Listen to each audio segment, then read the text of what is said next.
Let me tell you, it has been a fucking day. It has been a very, very long day. But you know what? Everything's all good. Everything's good. Just one of those very, very special ones. Hello to Mr. Turtles in the chat already. Oh, let's do this.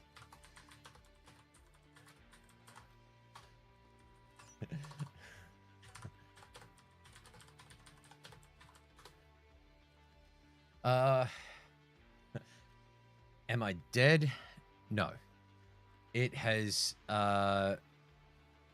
been a very, very, very long day. Actually had a car accident. Ooh. April, May, June. I think this one is more recent. Yeah, on the way home from work, had a had somebody rear ends my car in a roundabout. So I've met.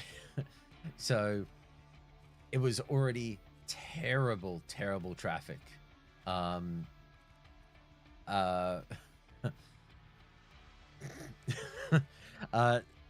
It had been terrible traffic. My wife had missed a doctor's appointment because the traffic was so bad, and that was just like the 10-minute drive from home to the local doctor's surgery. I left home, or I left work at about 20 past 3. I think I walked into the house just after 5. And half of that time, like, it's a 20-minute drive from work to home. I had to drive and crawl past an accident that had already happened. And then about another 20 minutes later, while having to slowly crawl through the suburbs, then at a roundabout, some guy beside me peeled out and, basically swung the ass of his car out. Who's traveling beside me, so he's peeled off this way, and unfortunately the person behind me, just there'd been a bit of rain and it was a bit greasy on the road. I had to stop because the traffic had banked up, and then they just booped me on the back corner. No major issue. Like, took a few minutes to actually like pull over and pull off to the side. Just chatted with them, like, it's okay, it's cool.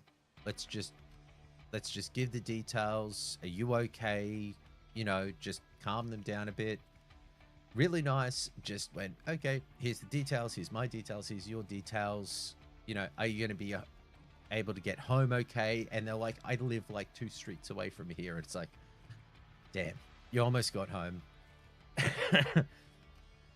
And yeah, on top of a very should have fought them. Well, I don't think people would have taken kindly to having a 42-year-old man fight I would probably say that she was maybe 24, 25. It would have been a bit weird having a 5'10" 42-year-old tradesperson beating up on a 24-year-old's like 5'2", 5'3", admin officer. It wouldn't have been a great look. and the weirdest part is, my wife kind of made me realize, like, in terms of being hit by somebody, or hitting someone's car, you've hit the corner of possibly the most chill and relaxed tradesperson that's ever existed.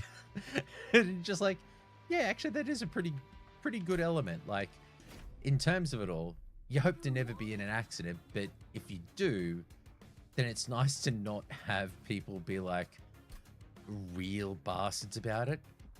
Hey, wait. This is not right. This is definitely not right. Hold on. We are going to have to check this out. might have to reset the save. The cloud save might be incorrect. Game details. Manage. There we go.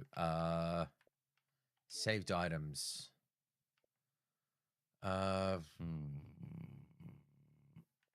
Let's. Yep, let's delete it all. The car is honestly like I drive a utility.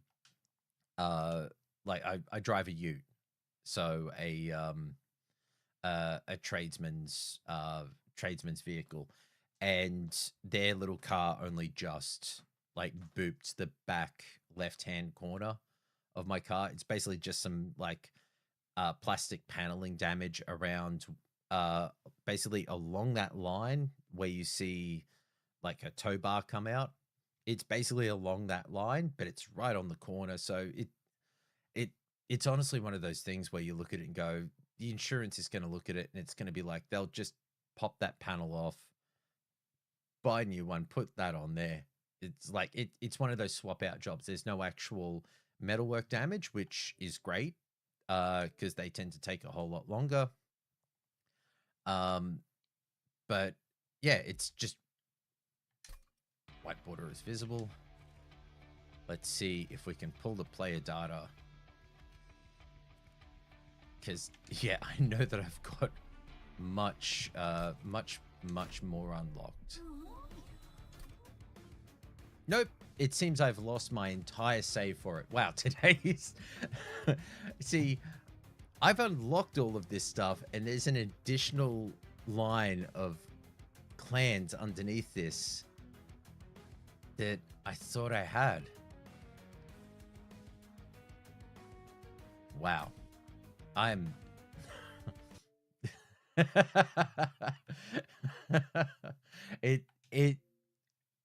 It is just one of those elements I've just realized, oh, wait. That would probably be why. Let's suspend that game.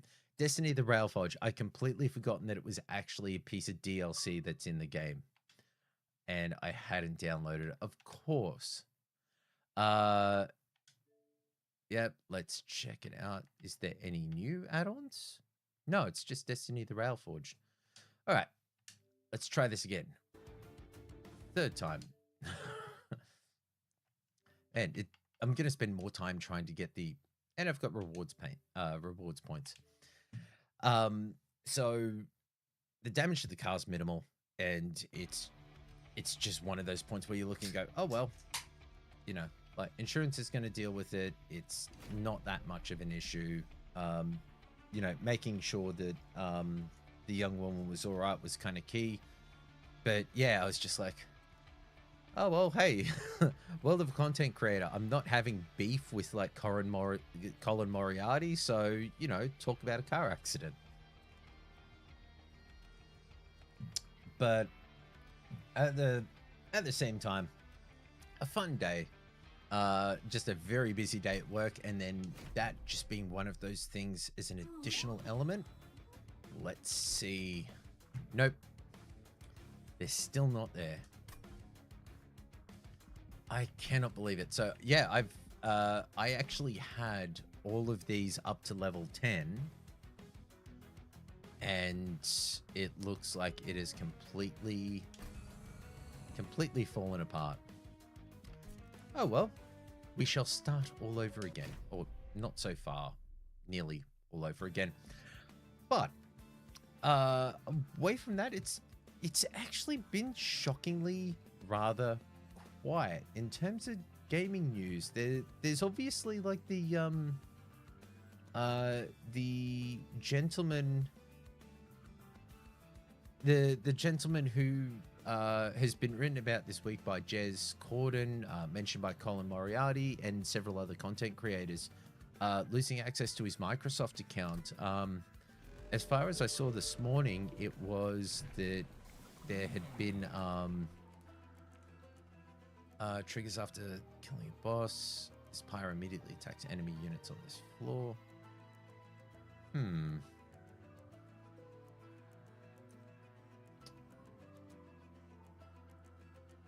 Yeah, we're gonna go with that thing. Um, so Xbox, yes, Turtles is right in the YouTube chat.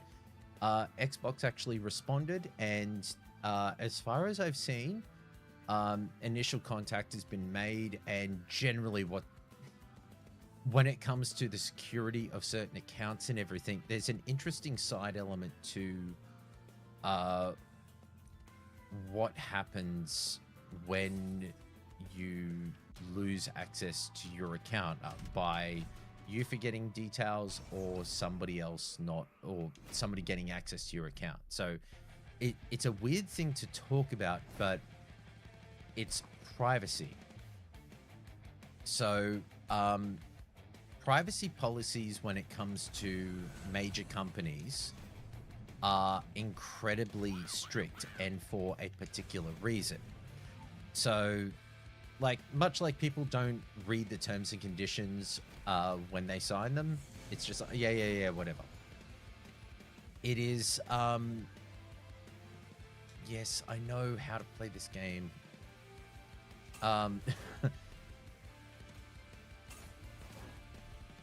When it comes to the particulars of privacy policies, if you lose access to your account through surreptitious means, through somebody not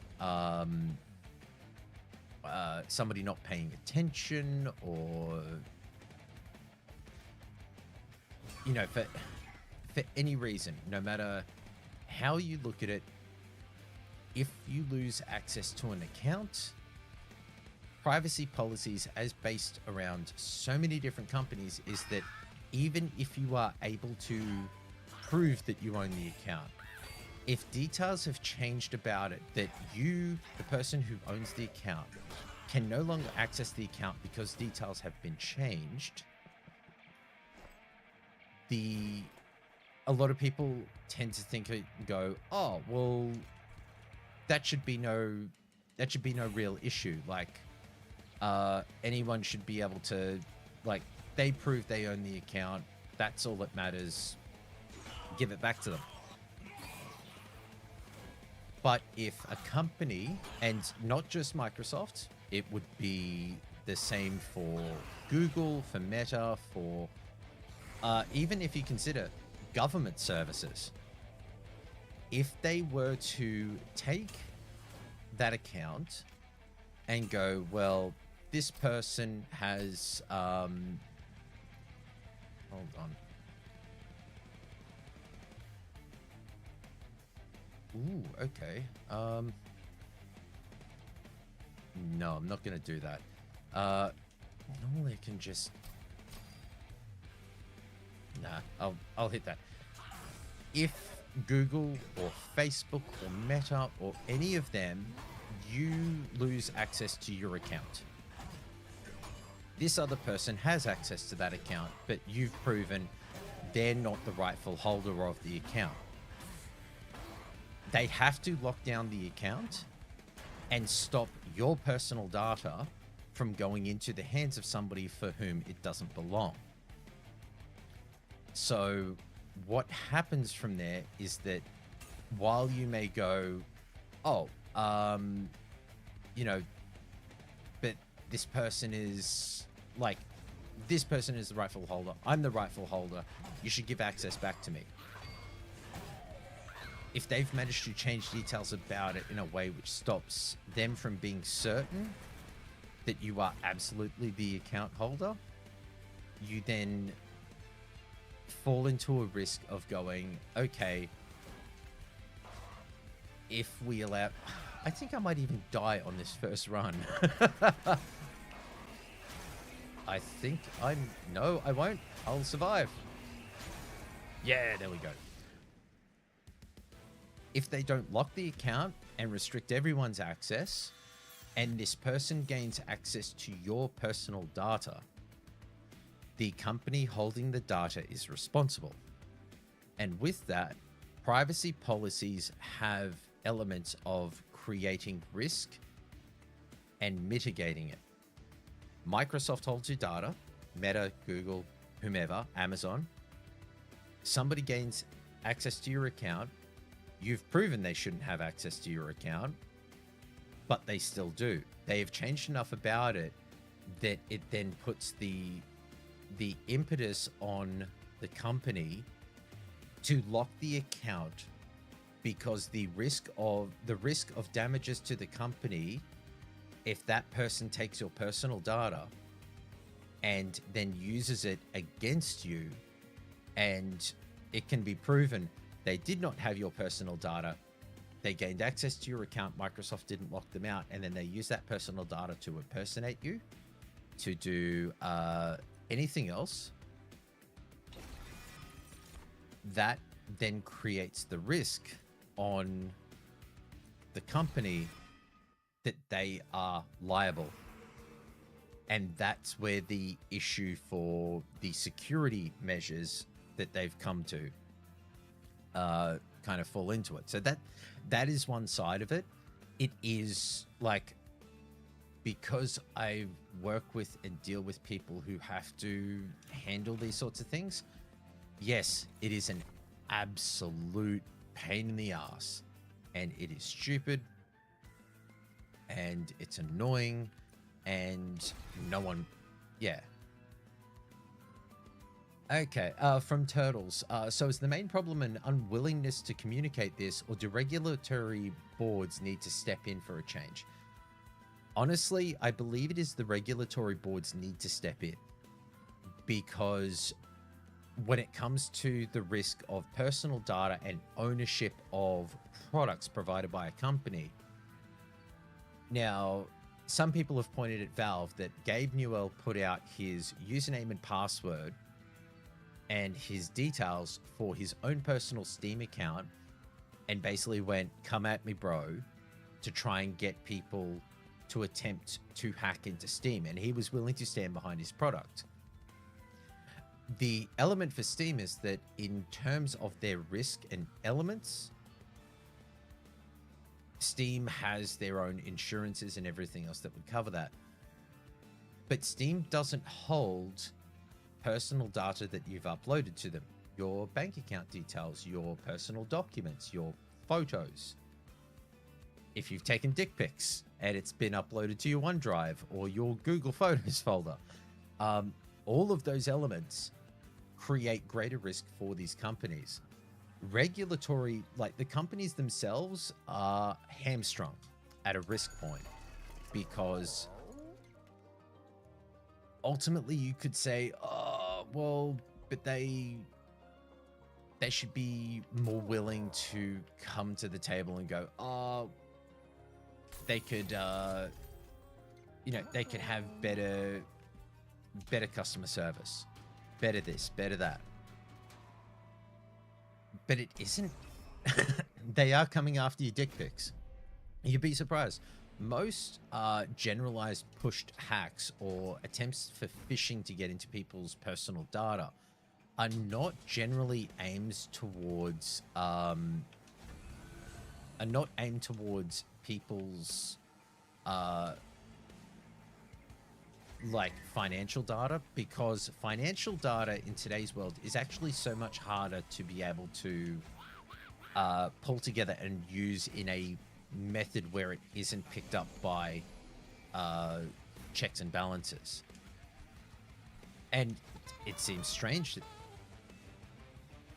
that fucking duck has a goddamn saxophone. Sorry, I wasn't expecting a jazzy little tune from a saxophone to start playing. Oh, hello, Coda. Let's change this to the gameplay pop with the cam. Where is it? There it is. Hey, Coda. See? You're up there. And because Coda's here, I have to give him a treat. Oh. There's someone at the door. Hold on one moment.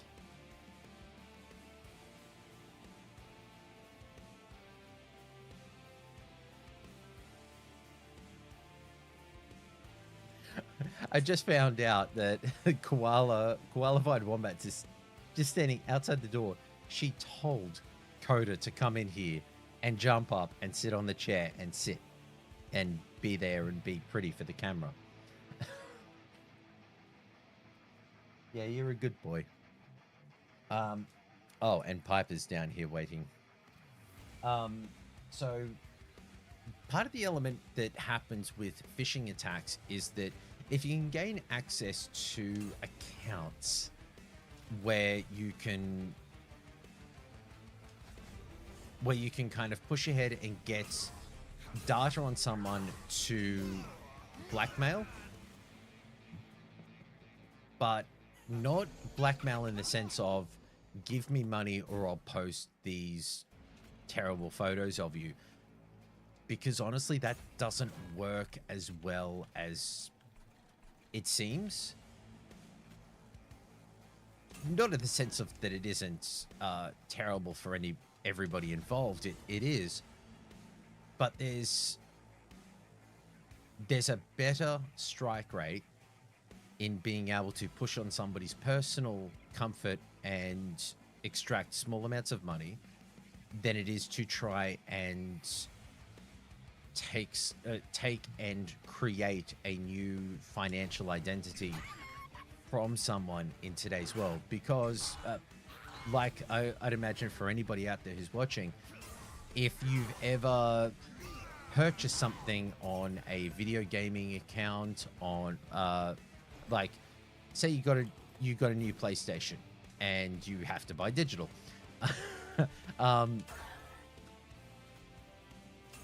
For any of that, whenever you purchase something for the first time on a new form of digital account, your bank account app will go, hey, did you purchase this thing? Because those checks and balances exist there where if they don't know for certain that it's you, they will lock down things so very quickly, because those risks are real and they actually cause larger problems for any one of many financial institutions out there. So damn it, this fucking duck is going to be the death of me.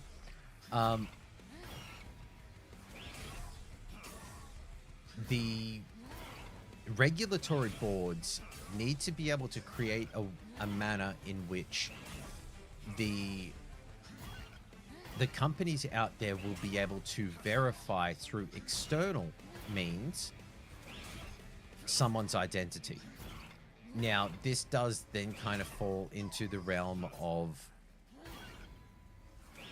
government IDs and everything else. And that's where people start getting a lot more... Ah, damn it.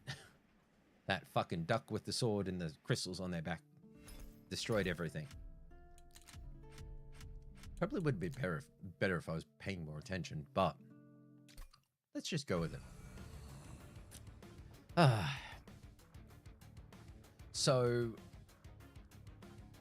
regulatory bodies need to be able to step in, and it seems weird to say this, but they need to create a little bit of cover for the larger companies, for them to be able to work in a manner where you can have an external method to be able to confirm someone's identity, and a quick and easy system to be able to use the checks and balances to help people gain access back to their accounts.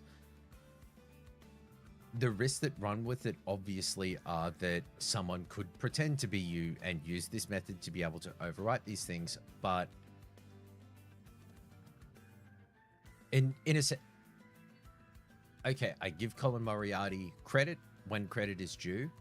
One of the things that was brought up in his comments about obviously all of these issues is that he talked about how it is absolutely fucking stupid that when it comes to the way that all of these things occur, he had his account hacked, and through Sony's methodology, he was not able to he was not able to actually gain access to his own account using his own details.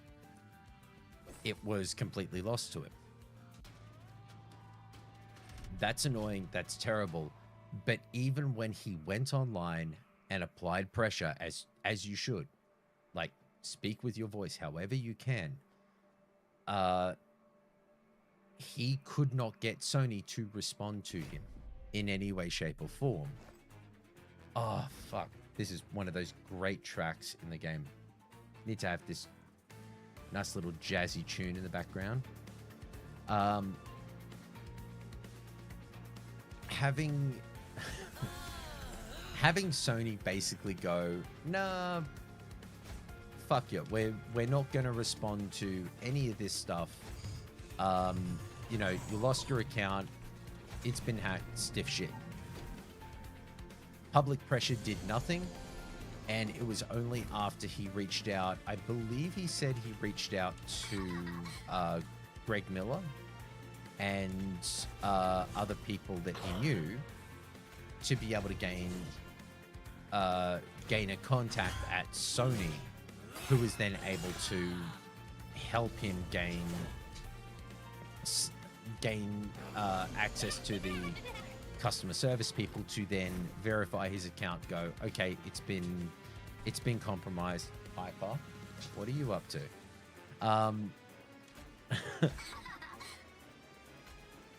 Now for that, it's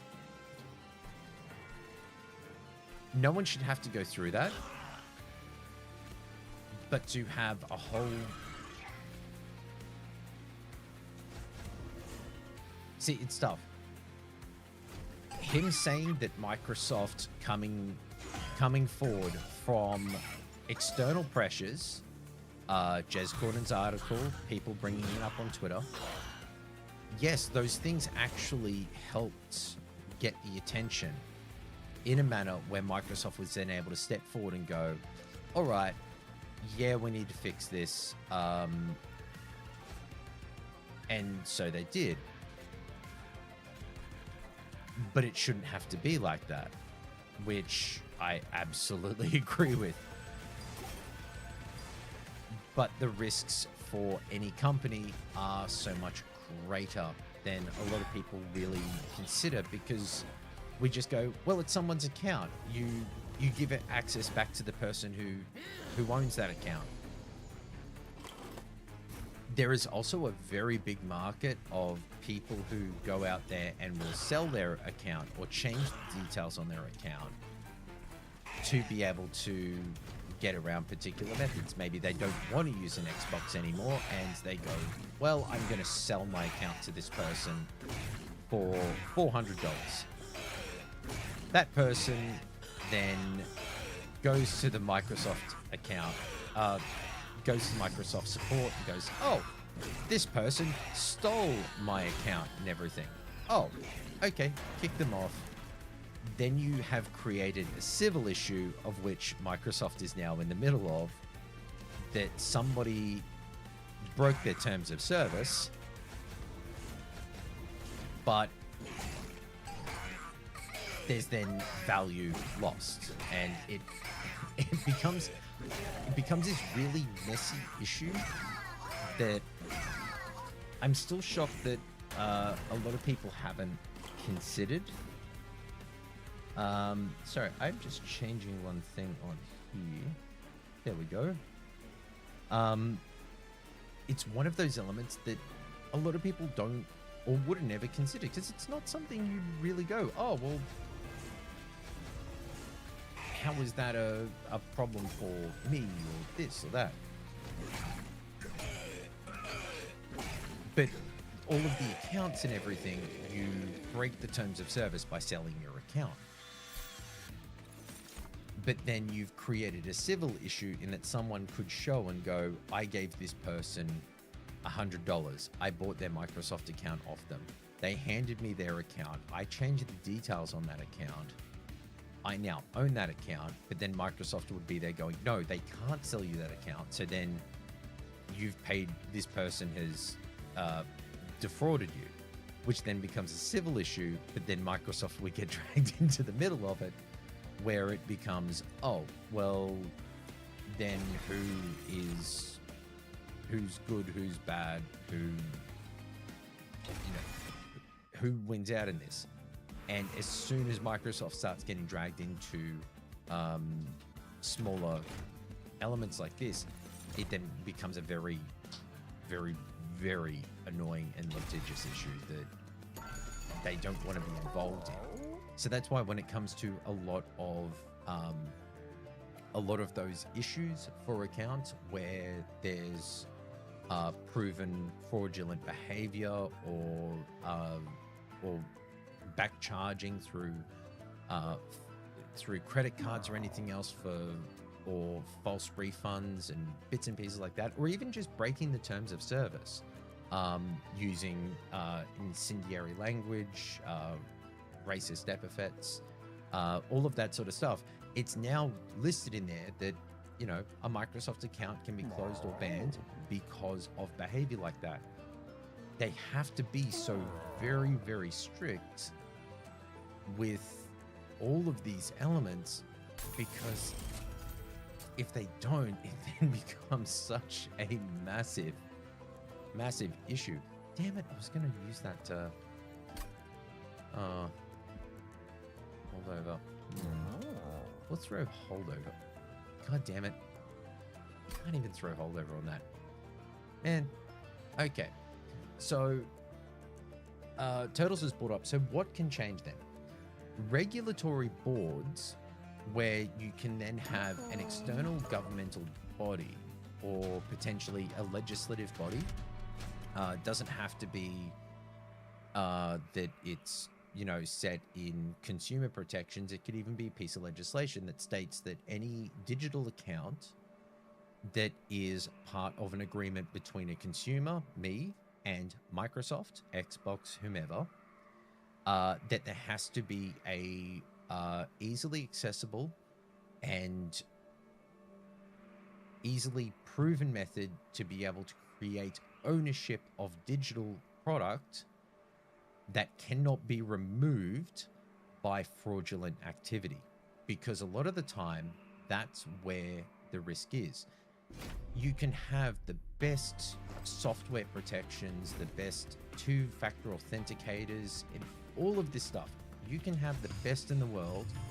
Eventually, it gets broken. That is rule number one of any digital security system and any cybersecurity specialist out there, is that you can have the best protection, someone will break it. Because it's never the simple case of, oh, this is unbreakable. It's just hasn't been broken yet. That's all it is. And when it gets broken, because it's always a when,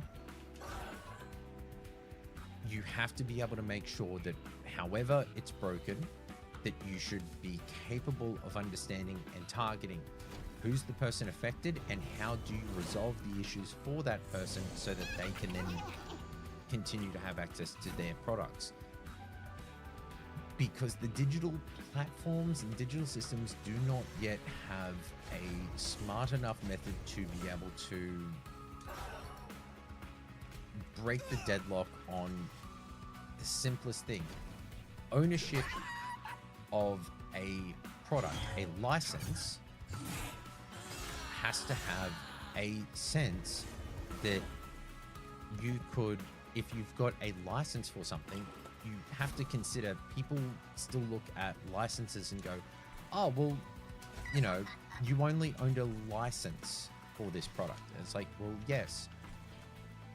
But when you used to buy DVDs or Blu-rays or anything else like that, that was a license. Your ownership of a copy of that product was a license for that product, which is why generally at the start of DVDs and VHSs, and even still to this day Blu-rays, it will state that the license is limited in the fact of you cannot use it to show at, say, movie theaters. You cannot use it to display at a roller skating rink or anything else. It is limited to what they consider generalized household usage. So you can't you can't buy a Blu-ray copy of The Matrix and then put up a giant projector in your street and start showing the movie for everybody else, because that would be a break of that license and the terms around that purchasing license. Purchasing licenses in software and products provided have to be able to have a protection that goes, if you purchase this license, there has to be reasonable protections that allow somebody continued access to it when even when there has been a unexpected or a unwanted issue in their access of it. So back in the day, it was a case of, well, if you bought a DVD copy of Photoshop, for somebody to steal that copy of Photoshop from you, they would need to, one, get the DVD from you, or a DVD installer for that copy, and then they would need access to the license key that was on the inside of that copy. So it would be entirely reasonable that it was so much harder for somebody to then steal your access to that product, because products are now tied to digital systems, and digital systems have proven year after year that as good as they can be, there are... Holy shit. Hello, Coda. Hello. Are you the good boy? Okay, sorry. Coda has decided that he needs some kibble. Good boy. Serious talk. German Shepherd. When we start talking goofy shit, then we need Piper. You know, border collies. The goofiest of dogs. What can change, honestly, I think over the easiest way for the future to change for digital ownership and having a better system for the methodology of accounts and digital rights has to be that there needs to be simple and easy methods for external access to internal security systems. And the tough part being is no company out there wants to be the person who agrees to this first. And it sucks. I am hoping that, like, my hope is that what has occurred this week, fingers crossed, like, people are not high on Microsoft at the moment, and I get it. Like, I don't agree, but I absolutely get it. So a lot of people don't believe that Microsoft's going to do anything to help. But in terms of software,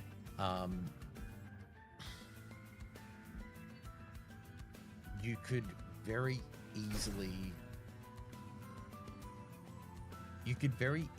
gain a... Hold on. No, I'm going to go no for that.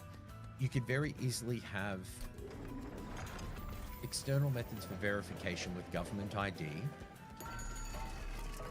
that companies would be able to use and verify. If I lose access to my account, somebody gains access to it, they manage to break my two-factor authentication, they manage to get my email address or password, or the answers to every possible secret question, and they go into my account and they change my address. They're just so slow at change. Absolutely. One of the things that I know has been used previously in terms of security and verification is that when it comes to any form of account that you generally make, except Facebook for some reason, which has always thrown me.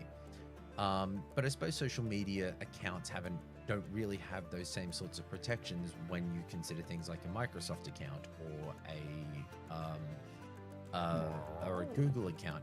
Is that the information that you create at the first point of the account's making, you generally ask for a name, an address, a phone number, possibly an email address, a date of birth, a gender, those things you can't then generally change. So one of the things that you could do is that use the specific information at the account's creation, because it is generally, if somebody's making that account to be honest, serious about what they're doing, it's going to be correct information.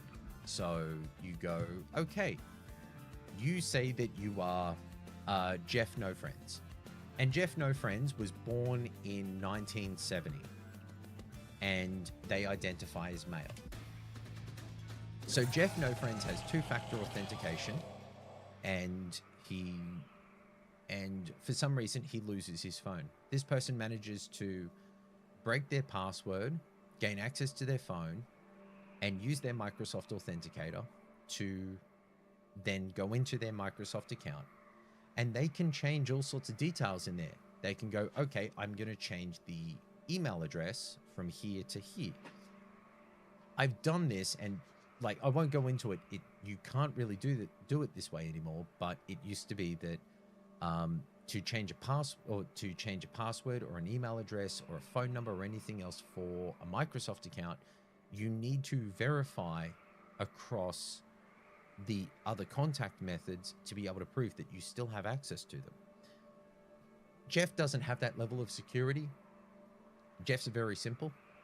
So he goes, okay, this person goes in and goes, I'm changing your email address to be an email address that I have access to, because I don't have access to your, oh, Jesus, Yahtzee.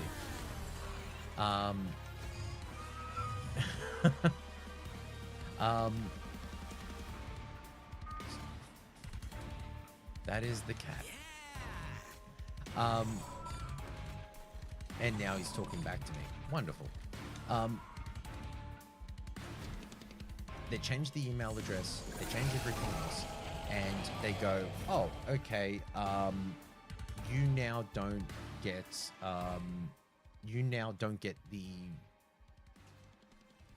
the verification emails. So you're not getting the details going, oh, this person has changed your password. They have changed your phone number. They have changed your address. But some of the details from when you've created your account are generally government confirmed information. So your name on your account, you would imagine, would be the same name that you have on your driver's license, or it's the particular information you have linked to any form of many other accounts. And your date of birth is generally not going to change. When somebody's born on the 8th of January 1970, they're not then going to try and change their date of birth to be the 23rd of March 1987. So there's small bits of verifiable information from there, which for any of these accounts, whenever details change, you would expect and hope that it means, oh, okay, I can then use the previous information to be able to confirm and verify that, oh, this person, the previous information associated with this account, and they're saying that it's been hacked and this information has been changed. Let's look at the previous information that was applied to the account and let's verify against those details. There has to be a way where the information changed on any form of account is never completely wiped. So there has to be a way where you can use a governmental, almost a confirmation system, just the simple idea of confirming additional details for any person to be able to go, oh, okay, yeah,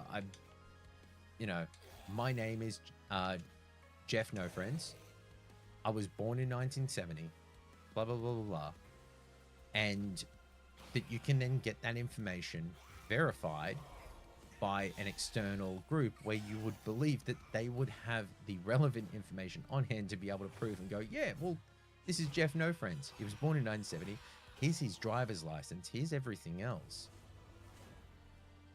The slow change, unfortunately, is one of the biggest issues that happen, and it becomes one of the driving issues that I think is going to cause more and more problems across digital platforms and formats for possibly... I don't think there's ever going to be a solution to it, which is kind of annoying because the way that data has become digitized has now created ways where we were never expecting ownership to move so easily.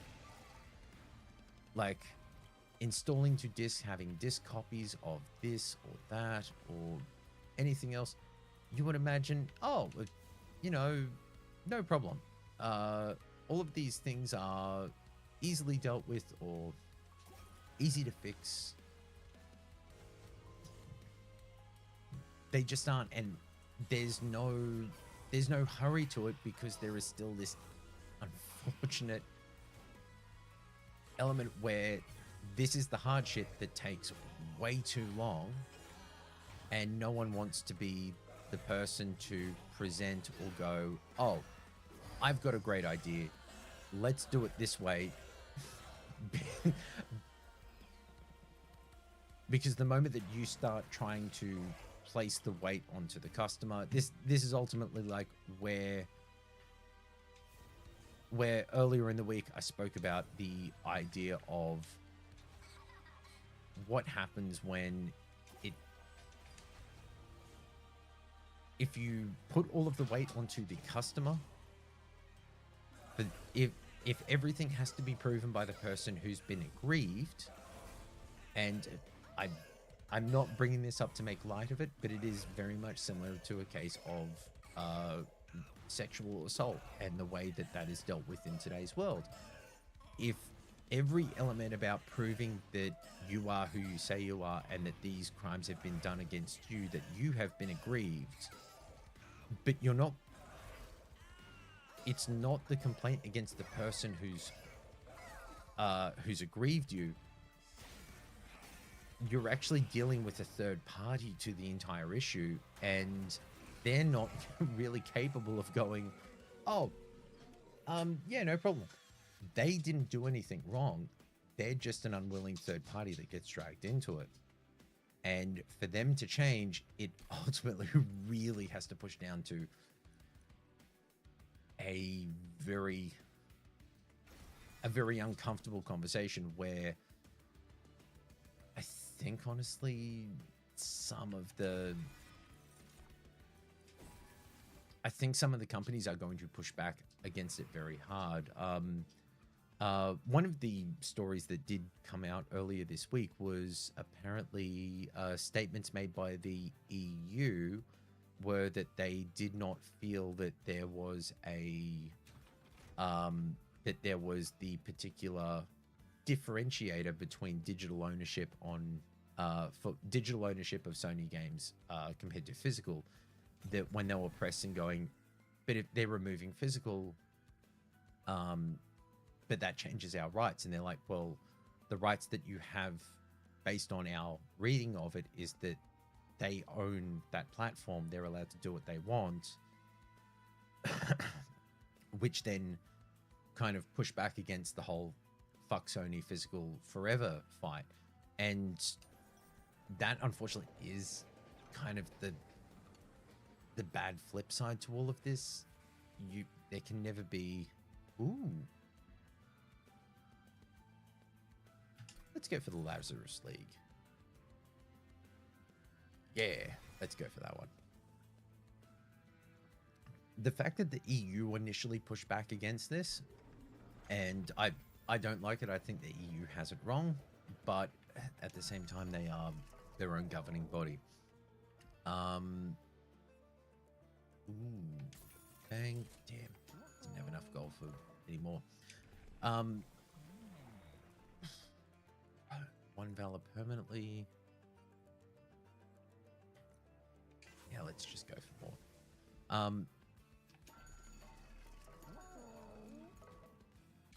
The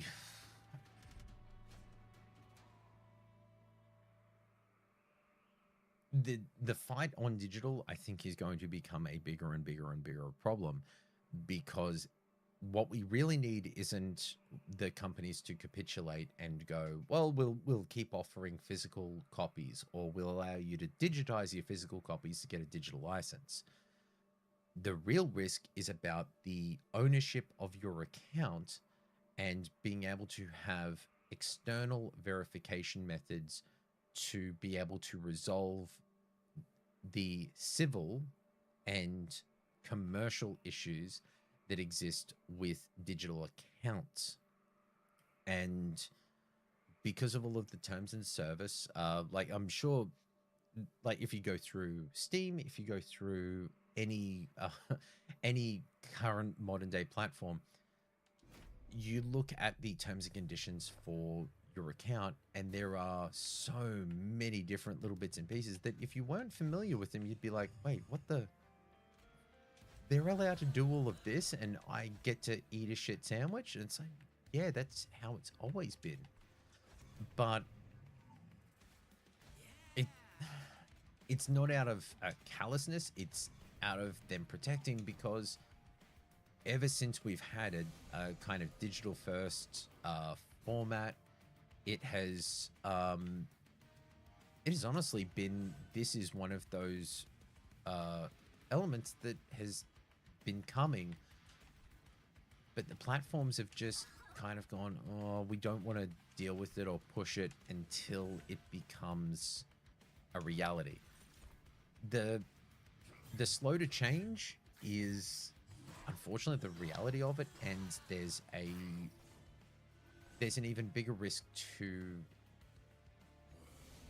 how these things change as soon as you get governments involved, and then it becomes little potential issues that then become a larger problem down the line when you start bringing in external groups, and then you have government bodies who are then overseeing these things.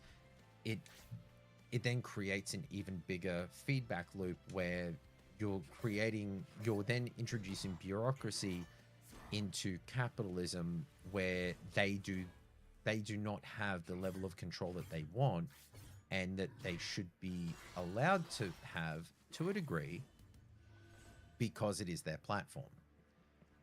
But that's kind of that fight, that back and forth kind of ends up being a weird kind of like, oh, I can understand it, but I don't. And it's, it becomes a larger problem for anyone to deal with.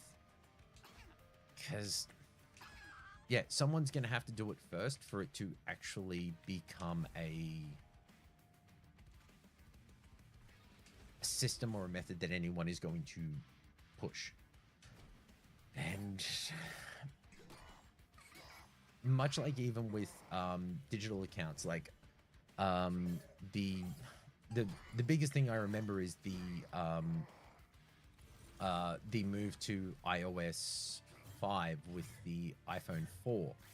I worked for a company where we dealt with or had dealings with all of those issues, and the iCloud integration on the device was problematic from what we heard to a degree, and that didn't really make it any easier for anyone else involved, because you were kind of sitting there going, well, what do we do about this?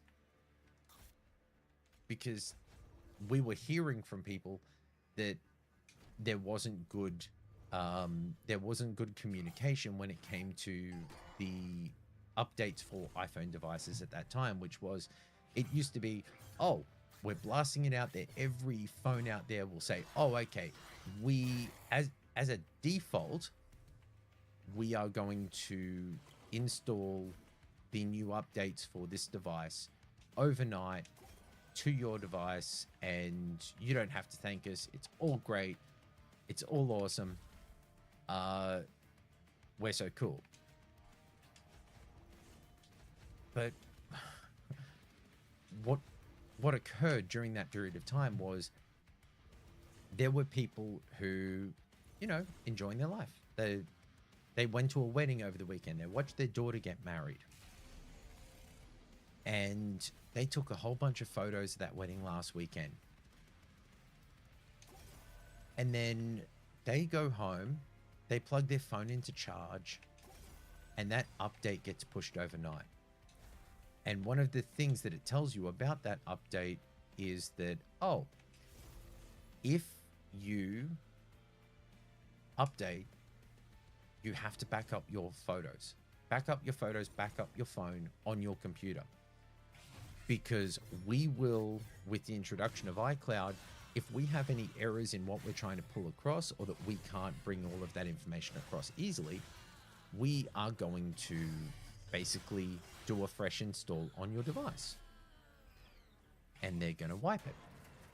So if you didn't have all of those items prepared and saved on your phone, then you just lost every single one of those photos. And there's no way to get them back. So I heard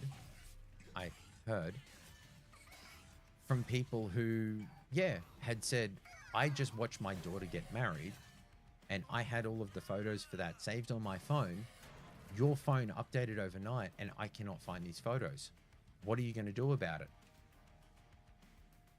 The people couldn't do anything because they didn't have a way to be able to restore those photos, because once the device updated at that point, it just pushed through.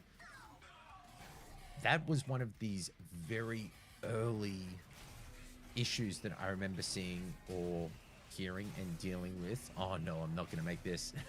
Next hit is dead.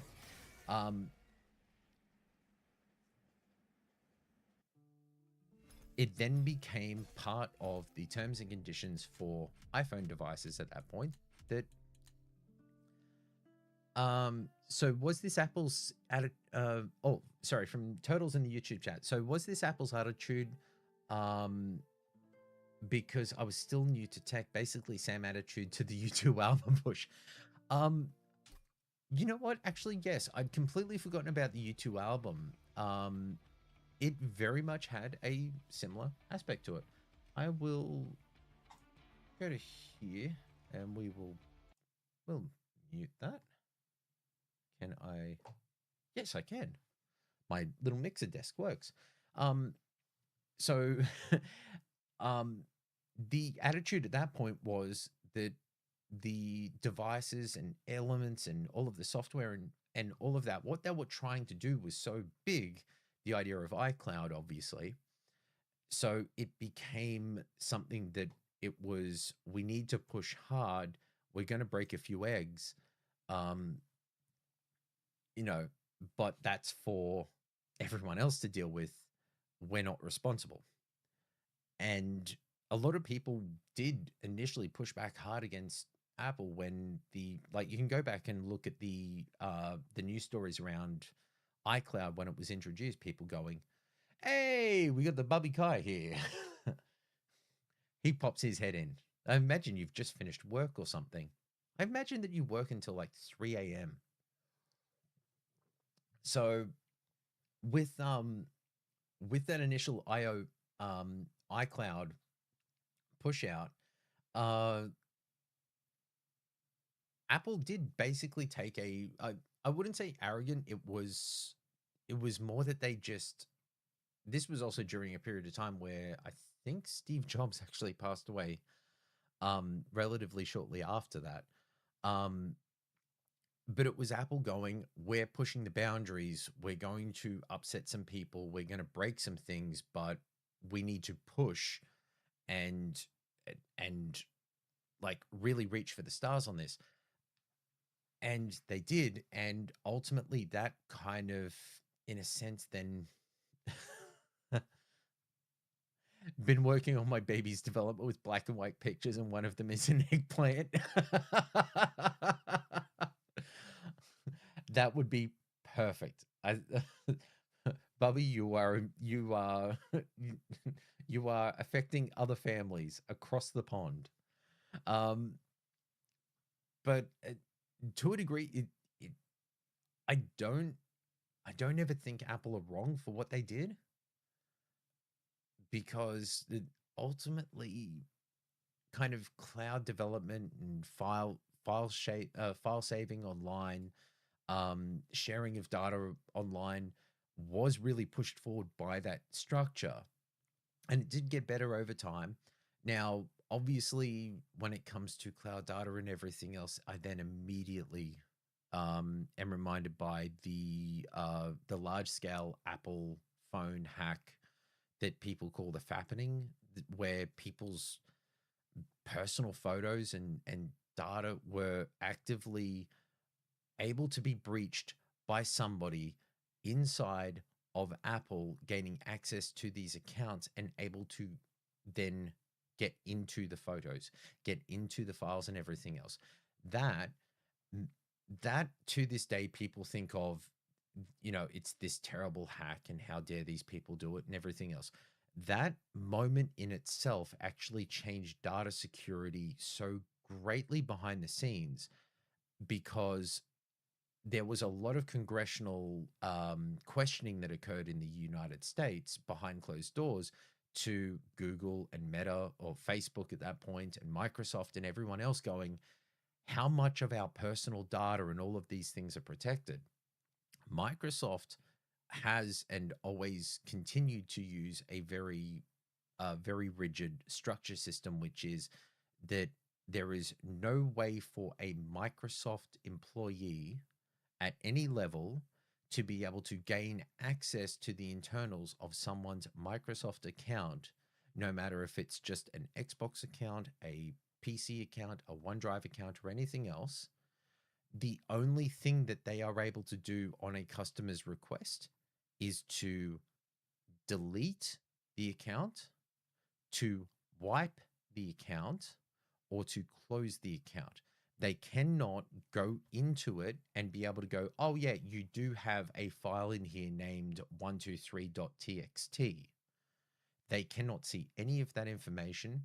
They can only see the broader elements of account information for verification, but they cannot see anything that you have saved in there. They could see file size, but not what it is. They don't even know. They can only tell by looking at it and going, well, it's determined as 6 gig of photos, 35 gig of video files, and 120 gig of documents. And documents could be game saves off your computer from Steam that is synced to your OneDrive account. It could be your tax file information. It could be your home loan application. It could be your financial documents.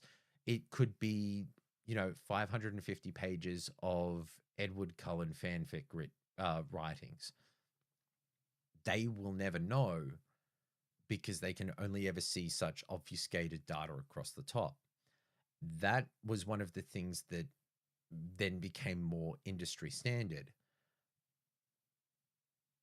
The access is always the issue. And and this is where, as somebody with a security mindset, I get very uncomfortable talking about, because people tend to take it very quickly into a not dangerous territory, but it immediately becomes almost a snapshot where people go, oh, I don't feel comfortable at this idea. So the idea is digital ID. Now, the idea of digital ID um, is that ultimately everyone on the internet uh, would have a form of identification that is able to then verify that the person who is making this post is a person. It doesn't, you can use it as an identifier to go, I am Jeff No Friends of 123 Samson Vale Avenue in Macquarie Park in Sydney. You could use it to identify yourself in that manner. You could use it to identify yourself as at Jeff No Friends 123. You could use it to identify yourself as Anon, but if anything that you are potentially doing or changing or that is impacting or potentially breaches rules, regulations about whatever platform you're interacting with, that platform would then have the ability to know who you are, so that if what you've done then breaches laws, rules, guidelines in a judicial manner, say you make a bomb threat, they will know you are Jeff No Friends at 123 blah blah blah Samsonvale Avenue in Macquarie Park in Sydney. So they'll be able to get you for the bomb threat. Oh, hello, Coda. Um, but in terms for the general interactions you'd have on the internet, you can choose the level of how much you give. Now, whenever people talk about the idea of digital ID, it then immediately becomes, okay, from OMG Turtles, I think digital IDs are a good idea. I don't think it's a good idea that governments pass it off to private companies. This is where it needs constant funding like the NHS. Yes, the the reason I think that digital IDs are a good idea, that in a sense it should be handled by the government, but it needs to be kept at a arm's length. So in Australia, we've got a federal commission against corruption. So at each of the states in Australia has their own corruption commission that looks at integrity and ethics and everything else, and misbehaving politicians or contracts or anything else, and they root out the people who are trying to game the system. We also now have it at a federal level.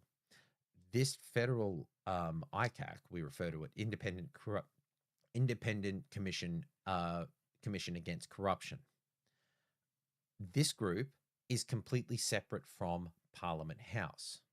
So people, the everyday people in Australia, can refer to them and go, I've seen this dodgy thing. I don't think that's right. Could you look into it? The politicians have no hand in being able to determine what that corruption commission is able to look into. If it's looking into the prime minister can't go, nope, I'm going to pull your funding. Fuck off. You can't look into me. The idea being you create a group outside of the government that they can be held to account by the government to go, what have you done? Why have you spent 2 years looking into this issue? What is it that you found?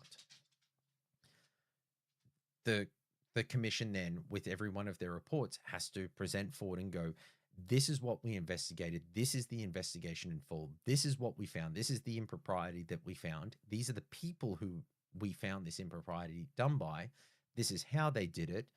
And these are the recommendations or the elements in which we feel that they have broken specific laws as governed by the federal laws in Australia. They don't then pursue those charges. It then gets referred to the Attorney General for Australia at a federal level, who is then able to go, okay, we are looking at all of this. We now have all of the evidence that they've collected, and we can pursue these charges. So that system in Australia, I think a digital ID system operating similar to that where it is just outside the government, and it is a methodology that works towards helping people navigate a new method of life, because we keep trying to apply today's in-person, I have a, I have a driver's license, I have my birth certificate, I have this thing and that thing. Now, if you're applying for a home loan, you don't need physical copies of all of these things. You fax them, or you take photos of them, or you create PDFs of them. Everything is digitized that then you have to create the copies of, and that are then sent by you to your bank, to your lawyers, to your this, to your that. So I think there is a key way in how digital IDs could work, where it's the combination of a government ID system that is outside of the government per se. It's not controlled by the states or the federal. It is its own independent source of information, where you can then also create the consistency for people to be able to have information on hand, where it is not the requirement where people are going, I don't have my birth certificate. I thought I had it in my firebox, and then my house burnt down and the firebox is destroyed.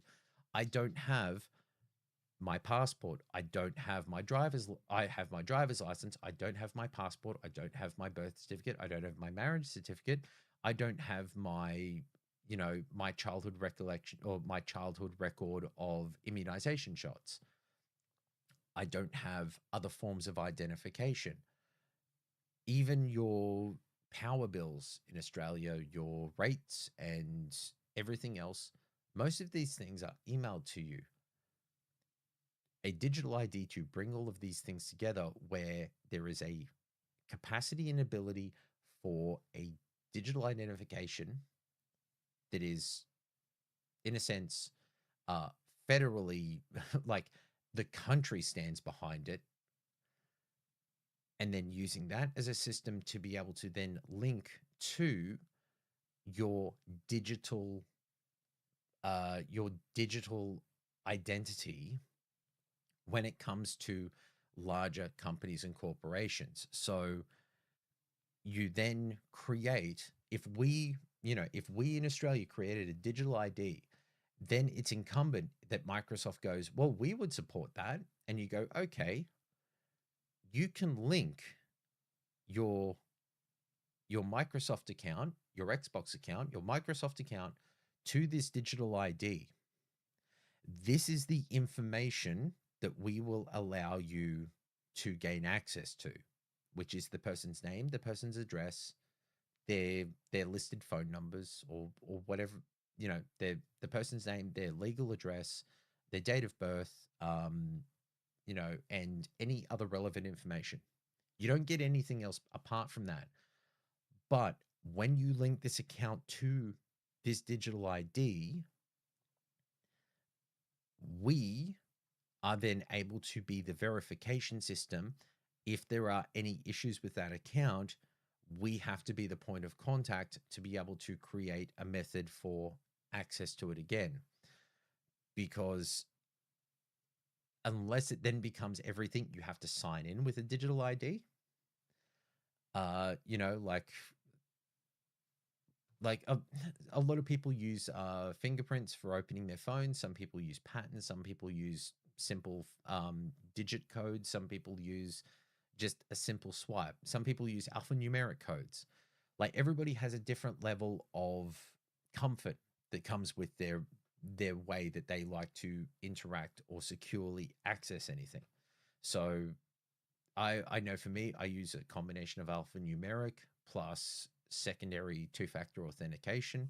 There are some things that I've used in the past where, to gain access to I'll describe it as a software platform. It's probably the easiest way to do it. To gain access to it, I need to log into my phone, open a web browser, access that web browser, then log into a specific site through that web browser, and only that web browser. I then get emailed a code. I have to enter that code. I then get SMS to code. I have to enter that code. Those two codes then give me a single use access code to a digital app on my phone that I enter there, and it gives me a secondary code that I copy from that app and put into a computer terminal, which then gives me access to a very specific software platform. It is serious, like serious sort of login stuff. You couldn't really do that with every possible um system. OMG Turtle says, is it a marketing issue then? Yes, it is. As much as COVID had had fucked with how people believe in governments. Oh, it's hey, no problem, Kai. No problem at all. The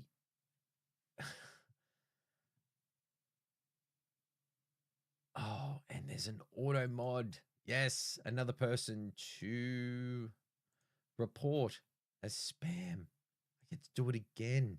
Spam. I'm at least getting one report a stream. You know, oh, always good. Someone give me the quick 411. What are we on about? Dildos, anal beads? Neither of those. Digital IDs. And how actually there's the big thing for you, Bubby. How would you feel about having digital IDs in a methodology to be able to then verify and allow verified access to things like your Microsoft account, your PlayStation account, your Google account, your Meta account, even your bank account? For all of these things, how would you feel about that? Having a digital ID as a backup method that allows a easier and more secure method if in case somebody does hack your accounts, that you're able to quickly and digitally verify who you are so that your account can then gain access back to your account without then having to do 2 or 3 different verifications and changes and this and you know get a copy of like 3 different forms of identification. Would you be willing for that? Because I do think it is the marketing issue that OMG Turtles brought up. Because ever since COVID, where people felt that the government had too much control in restricting their movement or anything else, which, fair enough. Some people felt it was very restrictive and overdone. I absolutely understand it. From Bubby Kai, it's a catch-22 because on paper it's great. In the history of humanity, it's probably too much consolidated power. If we take the idea as it is, then I would be all for it, especially on social media. That is a good point. Like, you are right. It ultimately has these balances, and you can never be certain about where that balance is really going to sit. Is it something that you can just go, oh, I'm comfortable with this? Because everybody has their own comfort level, but it is a lot of power. But I've always been, I suppose I've been an optimist in a sense. I'd like to think that we could bring it together. People having to take accountability and be able to rid the place of bots. Oh, baby, I'm all for it. That is the other side to what I think would become very, very quickly known. If there was ever any push towards a digital ID system, or that internet activity could actually be linked to people, I think you would see Elon Musk abandon Twitter so fucking quickly and probably dump it for like 1/10 its worth. Because I think anybody who's used any form of social media, regardless of platform, we all know that the dead internet theory is kind of where it is right now. There is more digital bots and content in that manner being posted out there than there is real people actively engaging with it. Um, like it, I imagine very much to any degree, even the even the kerfluffle about Sony and physical and everything. As much I know people who are very vehemently on Twitter going fuck Sony every single day. Like I'm still giving them likes because I'm like, yeah, it matters to you. Good on you. But there's so many additional people underneath that who are then like it's the same response or it's a very similar worded response that you've seen on 3 or 4 tweets in a row that are just cycling through where you go, hold on, come on, it's not really someone, is it? Like they're not a real person. Like this is the same response that they've posted 3 or 4 times, and I've seen it again and again. Why? Like what does that add? It's this belief that you can that the algorithm, if you put enough chaff in there that kind of keeps it cycling through, that it'll always cycle through to the real people, and that's where you make the money. Because the platforms have to also be able to tell the advertisers how many views there were. Now, were they views? They can only really count views from people because if they know they're bots, then the advertiser isn't really going to pay for it. So I think anything that would ultimately create the difference that makes you go, oh, that's a person and that's a bot. Trust me, like there will be so much pushback from X, from Meta and Facebook, to a degree. I don't think TikTok could really give two fucks, um, because ultimately so much of what is on there is being created by people to feed the algorithm. It's not really, um, AI hasn't kind of pushed into that point where it's creating purely AI generated content. It would be the AI is just taking other people's content to then post or repost again to be able to boost themselves. It's much like video gaming Twitter, where you just see like poor Jez. I sometimes I wonder about Jez that he must write an article and like you got to be proud of the work you're doing. You spend all of this time writing an article and you put it up there and post it, and like I read it and I'll read stuff when Jez posted it, like around this time of of a night, and I'll be like, "Oh, okay, that's cool. Thumbs up, share it out." The next day, I will then see Idle Sloth, Clobril, um, Inside Gaming, IGN, Digital Fan. Everyone has basically taken his article and reposted it with their own kind of eye-grabbing image and their own take on the headline or their own clickbaity version of it, that then in the article it will always be the start of the third paragraph. It is not up front. It will be biting comment, second point with context, and then the start of the third paragraph. According to Jez Corden of Windows Central in an article earlier today, blah blah blah blah blah blah blah blah blah, and it always has that structure where it's his hard work, but he only gets verified or kind of considered or bought into it at the start of the third paragraph. Oh, it's the fucking third paragraph. Like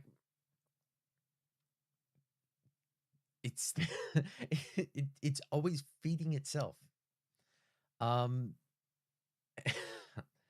Sorry, that's just my own personal gripe when it comes to a lot of the like the the element of how social media and all form of internet engagement now has such a um uh, well, oh, hold on. From Bubby Kite. It's what really turned me off from writing. I took some fellowships on writing, and SEO got to use an enterprise Reefs account, It's like doing the writing and the research, but it seems like it's for naught. Uh, I'm not sure. It's what really turned me off from writing. I took some fellowships on writing, and SEO got to use an enterprise. I'm imagining an enterprise person's account. I like doing the writing and the research. It seems like it's not for me, I would imagine. Um, it's actually one of those tough things. Um, like Qualified Wombats has heard me rant on this. Sorry, had to consolidate because of a character limit. Hey, Bubby, if you've got um, uh, Ahrefs is an SEO tool. Oh, okay. If you've got a longer comment, you always know you've got me on Discord and you can fire it through. I still have that Halo rant from last year. I was actually looking at that as 29th of the first 2025. Um, yeah, because it like reading this, um, it's very interesting to consider it about how Xbox is today. Might actually read that out towards the end and see see what you thought, see how you feel against it today.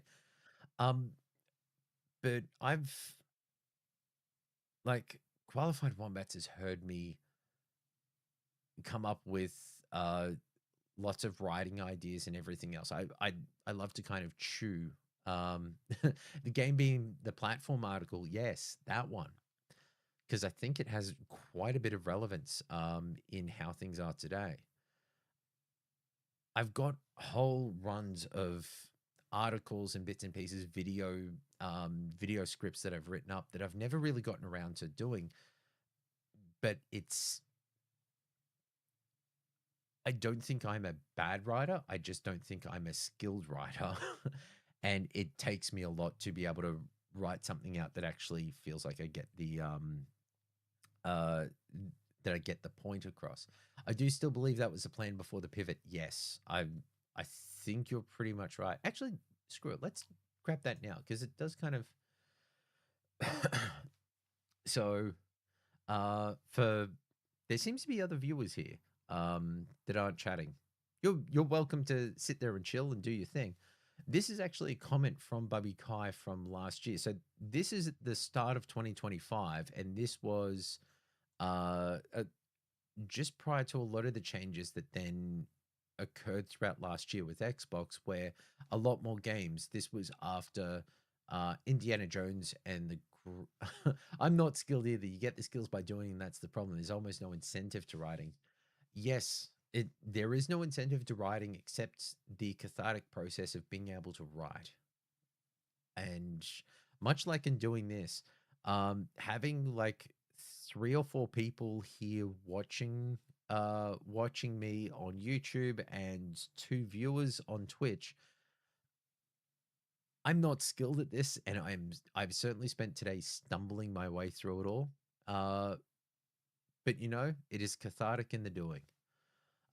So this is I'm just going to read straight through this, and then we'll chew on it because I think there's quite a bit on it. So this is from Bubby Kai from end of January last year.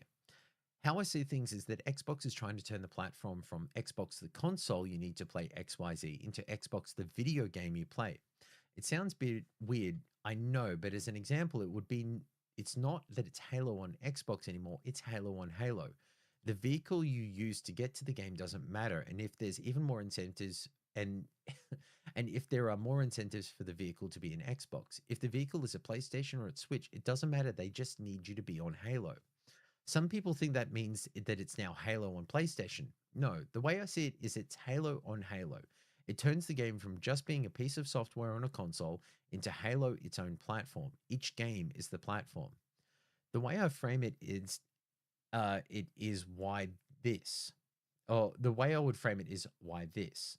Why would somebody buy a Lenovo who has a majority of the laptop market share versus a Dell, a Surface versus an Asus? At the end of the day, those are just 4 really big hardware competitors.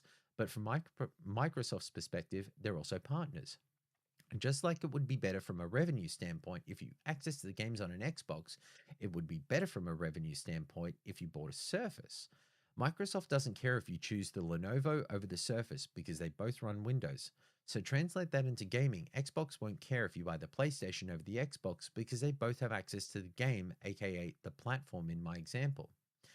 And because Microsoft doesn't care if they sell the most surfaces, they can do things with the Surface that is different and possibly innovative. So translate that again. The hope I have is that because Xbox doesn't care if they sell the most Xboxes, they can maybe design an Xbox that is different and innovative. Will that make the next Xbox more expensive? Yes. But the positive from that is that they don't have to worry about taking losses on the consoles. It opens the door to more options because they won't need to worry about it being the only vehicle to access the platform, aka the game. I know the question keeps getting asked, why should I buy an Xbox if all of the games are going to be everywhere? I think the answer is still to be seen, and that's really that and that's really what has got people in a bind. I think the better question to ask is, what do you want out of the console beside exclusive games? Because the games are going everywhere, and they've made that much. They've made this much clear. Um, that is, well, considering even especially in itself, one of the surprising things is, in my defense, this was a bit before the hardware crisis, lol. When I said more expensive, this is definitely not what we had in mind. Very true, but even with the price increases and the hardware crisis and the RAM shortages and everything else, there is a beautiful train of logic that you've got there that also ties into, even though the pivot has gone back the opposite way, what we're seeing now is that same logic then being used in a different sense. So, as you pointed out, uh, if they can do things that is different and possibly innovative, the hope is to have, because Xbox doesn't care if they're selling most Xboxes, maybe they can design the one that is different and innovative. Will it make it more expensive? Yes, but the positive is they don't have to worry about taking losses on the consoles. It opens the doors to more options. That, I think, is where right now the pivot is occurring inside of Xbox. As a lot of people pointed out, with the people describe it as a bloodbath. Okay, yeah, 3,600 people over a year from one section of a company is a bloodbath. Out of 230 something thousand people, a bloodbath is you're losing 10% across the top. Like, that's a bloodbath. It doesn't, I don't mean to denigrate or say that anybody's suffering from these layoffs, that it isn't hard. It is.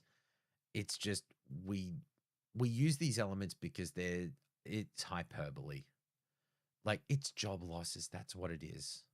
Let's not make it into doom and gloom for everything. It's job losses. And, you know, the more that we demonize it, the more that there's also then the risk of people go from, I've been fired by so many jobs, I don't want to ever do that. I'm going to start my own company. What happens when you need to let go of people?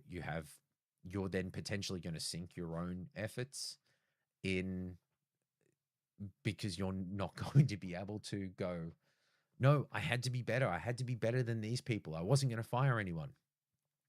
Trust me, it's a lovely idea, but it never works. Everyone's had to fire somebody at some point, and it sucks. You just have to roll with it. So, with the bloodbath, part of the larger discussion that happened out there was, if they're getting rid of all of these people, the idea of, I think the statement at the end of the resetting Xbox statement was that we will return to growth in financial year 2027.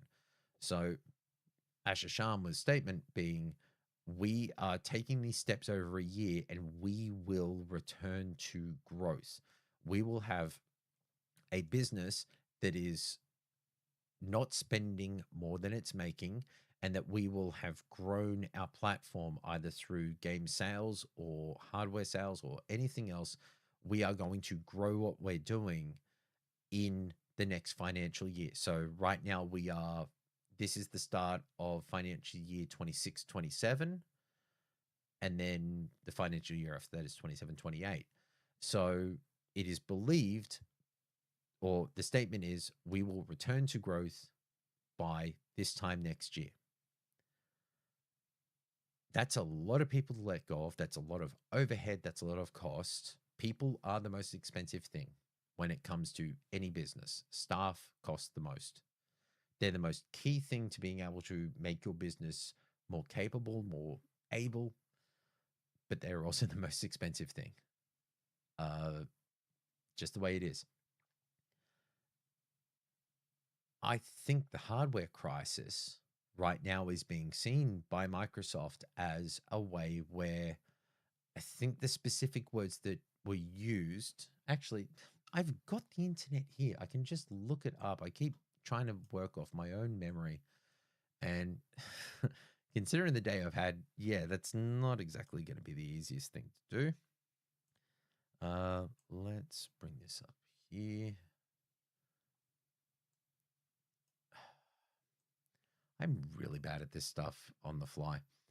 All right, so Xbox Wire resetting Xbox. Here we go. Here is the article, and I'm just looking. So this is the restructuring email, and the specific thing I am looking at. Um, okay. Okay.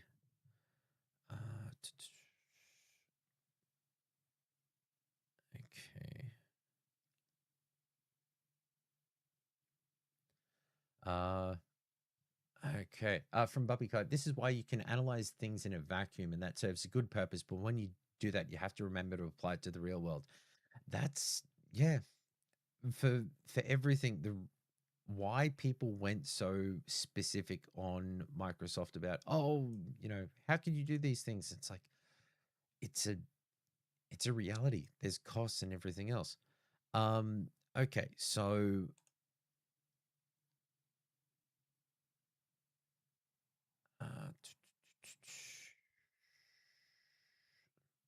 just looking for it here.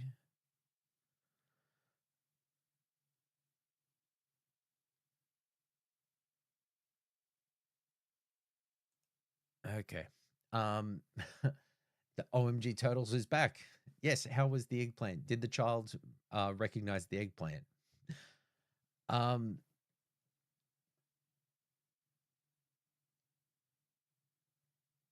okay. The particulars. We will streamline how we work across our tools, cleaner code base, shared services, and 50% reduced vendor spend. Operations. Okay, maybe might have been the previous one, the Xbox reset. Okay. Yeah, I think it might be this one. Content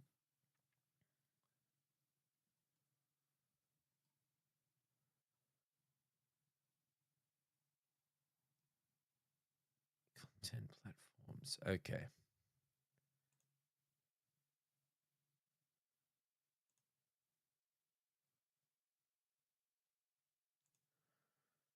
Okay. Sent him to sleep.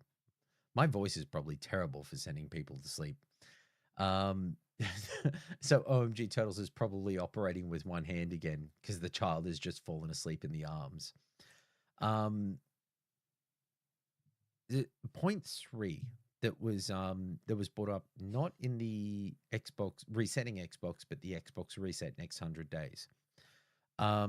This point here, number three, we were in a hardware component crisis. When I joined as CEO in February, the price we paid for console storage components was over 2 times as high as we paid last fall. These costs have since doubled again. And as we plan for the 2027 holiday season, we expect another significant increase, taking us to over 5 times the prices we paid only 2 years earlier. Memory costs have followed a broadly similar trajectory. While the entire industry is facing a components crisis, we believe we've been impacted more greatly than others due many of our peers due to choices we made over the last half decade. We are currently unable to make as many consoles as players want to buy, and we need a new business model and partnerships for hardware as we remain committed to Helix. A lot of the elements for this, our current platform infrastructure, Our current platform infrastructure is not built for the battle ahead. This is point 5. Our systems are overly complex, spanning hundreds of dependencies, which hinders our ability to move fast. We've become too reliant on vendors to operate our systems and must become more self-reliant as an engineering culture to build for the future.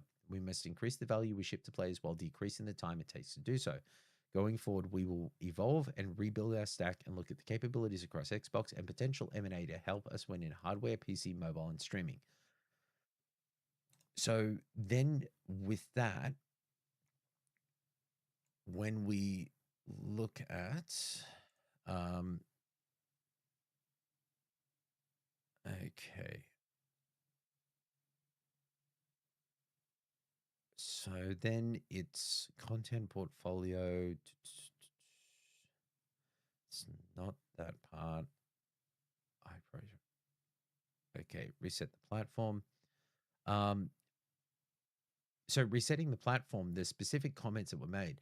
We know that great technology gets better when it gets simpler, not bigger. Today, in some parts of the company, work passes through as many as 14 layers of management. Our platform teams are 40% larger than they were at the start of this generation.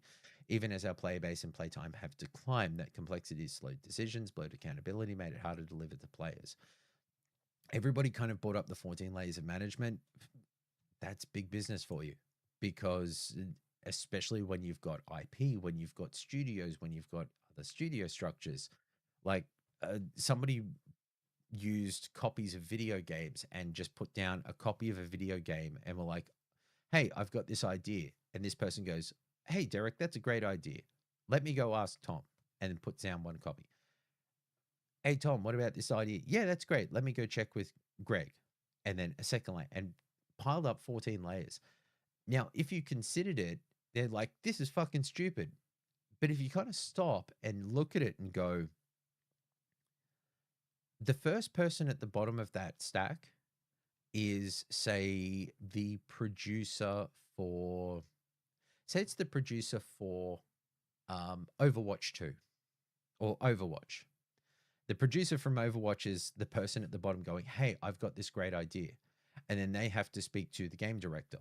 Then the game director speaks to the one of the executive producers. The executive producer then has to speak to the creative director, who oversees the IP as well. Then they have to speak to the kind of Blizzard higher ups. So there's another 2 or 3 layers to then get to all the way up to Joanna Faris, the head of Activision Blizzard King. Then Joanna Faris then has to speak to she would be, at that point, she would have been speaking to Matt Booty. And then Matt Booty is then speaking to Phil Spencer. Now, Matt Booty probably would have been the person who made that decision. But all of those people, that's big business, because if you were to take that producer and just have the producer for Overwatch be like, hey, Phil Spencer, can I do this? And he goes, sure. And then like Matt Booty and everyone else would just be like, fuck, where am I going to find the money for this? Like, I understand the simplifying of the layers, but to some degree there are the specifics. Like, you have to kind of silo things away on occasion. The element that's kind of caught my attention, especially about how everybody or how Xbox have spoken about the future. And I think this kind of ties into what Bubby Kai was saying. From Bubby Kai, in my experience, in any line of work, I'll take the boots on the ground voice into account a lot more than most. Doesn't mean they're always right, but at least I know that they've got a finger on the pulse. That is honestly me at most times. I'm still, as much as I'm designing, dealing with customers and kind of things being important, blah, blah, blah. I spend a lot of time on the floor at work, because it then it means you're also knowing and understanding what the real time cost of anything is. The moment that you are not engaged with what is happening on the floor in terms of production, in how something is built, how something is designed, how something is working, if you take people too far out of that, it will then create a disconnect in being able to value or design or have any realistic idea about how long it takes for something to be done. And that, I think, is one of those management layer issues. From OMG Turtles, I think a downside to this is when the 14 people become two, the pressure and responsibility will be insurmountable for these people, and then we'll get a lot more turnover. That that is a very good point. I didn't actually consider that, because I've worked in a lot of places where that kind of structure, it's tended to not be many layers. There's been some where there's been, you know, oh, okay, there's an issue with this. Okay, let me go get this person. And then that person gets another person. And then that person gets a production manager. And then I have to go up and see the production manager, who then goes, well, this issue is an issue for the CEO. So then for me to bring up an issue, it's taken me a half hour of people going, wait, I'll go get the person. Oh, I can't make that call. It's this person. I need to go to my boss, and I need to go to my boss. But instead of them going and explaining to their bosses, they're basically dragging me by the scruff of the neck along to be like, explain what you just told me, or explain what this person just told me that you told them. And you're standing there for a half hour having to give the same fucking story. And I'm one of those people where a problem is a problem. We then need to work out what is the required solution, what's the result that we need at the end, and let's work towards that. From Bobby Cut, from 14 to 2 is a lot of work that requires the whole business to scale down to realign. And that, I think, is where the realignment, like the idea, people say the idea of resetting Xbox or resetting any company, like if you considered, even Sony had resets that occurred over periods of time uh, where a lot of studios or a lot of particular talents, ended up leaving and going off to different things. There's always that scale up, scale down. I think one of the examples I've used in the past was about Santa Monica Studios. When they first initially stepped away from God of War, which was all Sony Santa Monica had really done. So they did the 3 God of War games, and then they did God of War, Ghost of Sparta, and Ascension with other co-dev studios, while trying to build a different game off to the side. I think they called it like Project 7 or something to that degree. It was meant to be a sci-fi IP. If you've watched the God of War documentary that PlayStation released on YouTube, you can see some of the elements from that. The way the studio was structured in that sense was they were like, okay, this other team is off to the side and they're working on this cool idea, and they're trying to pull it together while these guys are finishing off another game. And the idea being is that they finish this game and then they jump into this next one when they've got everything worked out, everything's perfect, and then just going to hit the ground running and start building this out. But the studio director, who I believe was Shannon Studswell, I think, may be wrong on that. Correct me if you know. She and Shuhei Yoshida had made a decision at that point and just gone, this game is not ready. They don't have everything worked out. We don't know what the gameplay is. This hasn't prototyped well. What can we do? She then grabbed Cory Barlog and offered him an opportunity and went, we need help on this. Can you come in? Could we do something with God of War? It's something it's something you're familiar with. What have you got? He came back and he helped build out God of War 2018. Now, it was done so quickly that they were basically prototyping and getting that kind of roll and build for it on on the run, while then still having the studio help out and manage things until they were able to pull everybody across. Those sorts of realignments where you go from, you're expecting to do this work and then you have to let go of people, which I think happened halfway through that documentary as well, is that when that other game got canceled, they had to bring down the amount of people in the studio. And then everybody had to kind of realign and target and bring in particular leads. And there was even, I still remember there was kind of like not behind the scenes because it's all behind the scenes, but a kind of off in the corner camera view from Corey Barlog being like, wait, we paid X amount of money for this guy who's meant to be a shit hot fucking animator, and he's not able to get our animators to animate in the way that I want them animated. Why the fuck are we paying him? If he can't tell people how to do their job, then why the fuck are we paying him to be here? That sort of alignment, you've had to lose an animator from the layoffs, and then you've gone, okay, cool. We're now spinning up. We've got the money. We need to bring somebody in. You hire somebody and they're not working. That sort of realignment occurs when you bring down the levels, because it would be generally the creative or game director is not the person telling the lead animator or the animation director, your animators aren't doing their fucking job. That would normally be the job of a producer, but you don't have enough producers. It the those levels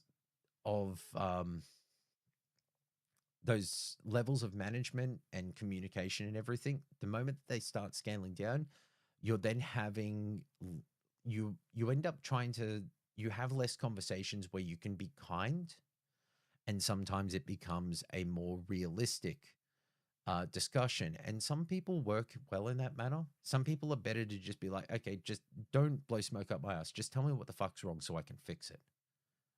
I've always respected that manner, which is just, there's a problem. How do I fix it? What do you want done? Cool, let's go. So back into the original point for this, with all of the scale up, scale down that happens,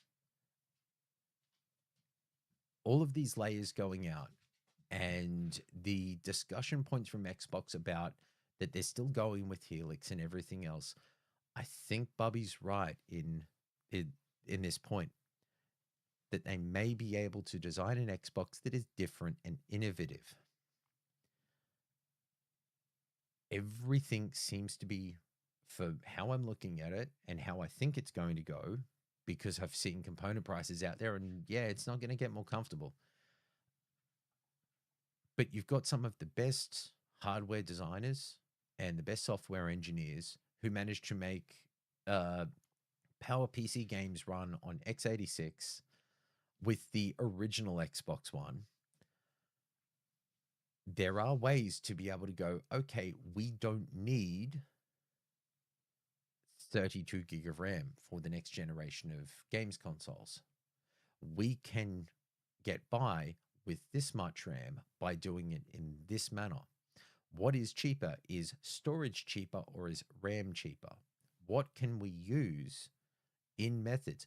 Can we use an NPU to do texture unpacking at a lossless state where we can store this data at 1/25th of its size, and then inside one frame, 1 microsecond, we can unpack a 15 kilobyte file to be a 15 megabyte texture file? There are all of these methods and ideas, and I think innovative design is one of those things that is going to then differentiate where the next consoles go, purely because all the fat's been taken out of that business. It not saying like fat in this denigrative element, but you're making it very lean and very tight and going, we need money and space and a very particular design to be able to get away with what we're about to do, which is we are going to give people something they've not seen before. The games that they've been missing for years, respect to their catalogs and games, just games. We need to focus on these things because everything seems to be pointed towards the console. As much as the game can be the platform, I think the game can only be the platform when the platform is the game in and of itself. Your Roblox, your Minecrafts, your Fortnites. I think that's where those are what they are, and perfectly good for them. But I don't think you could make a Halo a Roblox anymore. because there's not enough goon slop crap AI in it that the younger generations are ever going to buy into. Just my thought, but I could just be very old in this. Um, Holy shit! It's actually just off 9 p.m. here. I am definitely going to have to. I'm definitely going to have to call it there. Yeah, I'm definitely going to have to because the dogs have fallen asleep in my office. I'm going to have to spend time waking these buggers up. Um, I appreciate everybody who came by. It's this is my highest view video ever. This maybe it's probably because uh uh both Bubby Guy and Turtles have just been jumping in and out. The view numbers have kind of pushed. It's 4 a.m. here. Jesus. So hold on, 4 a.m. You bought a few bots. You waited for after the point where I'm like, yeah, it's fucking bots everywhere. Hold on, 4 a.m. So you would be on the west coast of America, right? Like, because I think San Francisco, it's like 3:56 a.m. because I've got a tag here for when friends of mine are available, and it would be it's midday in London, midday for the Turtles.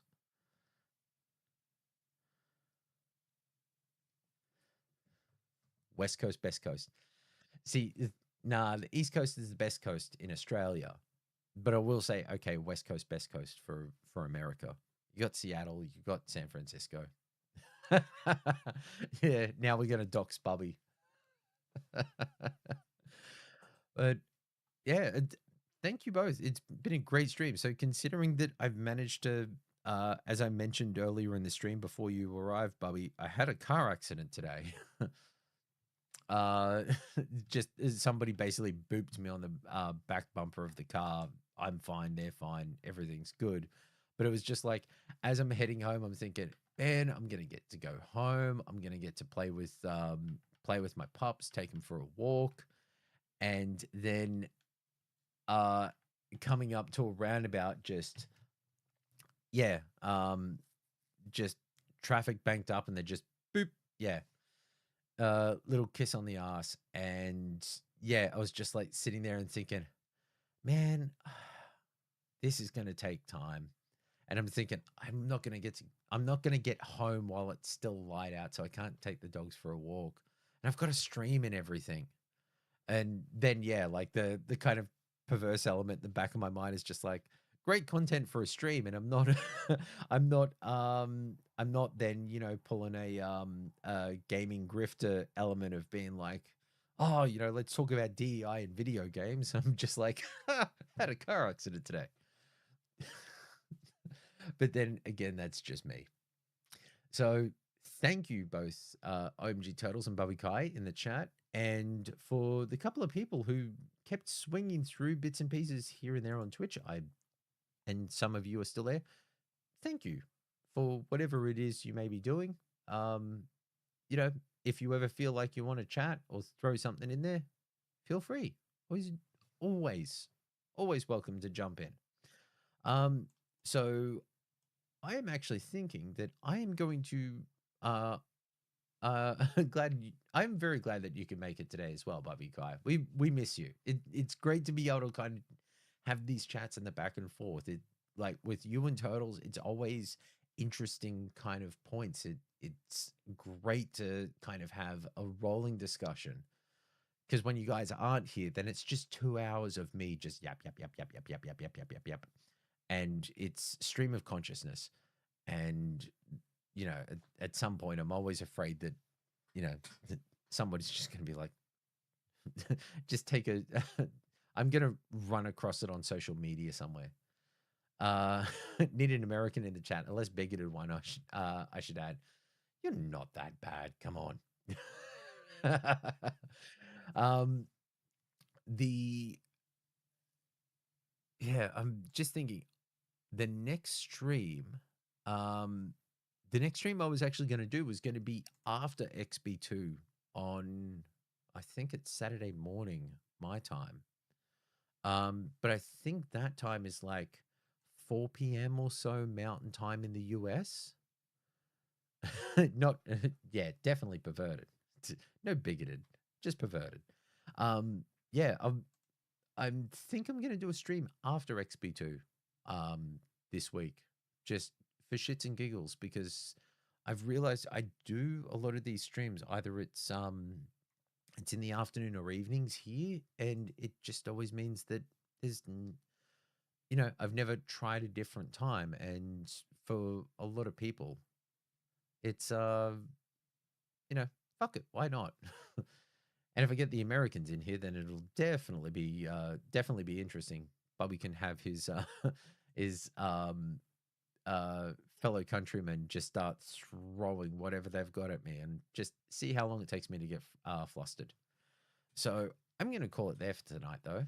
But thank you both in the chat. I appreciate it very much, and to the people who stopped by and watched and everything else. Hope you enjoyed. If you ever stop by, throw something in the chat.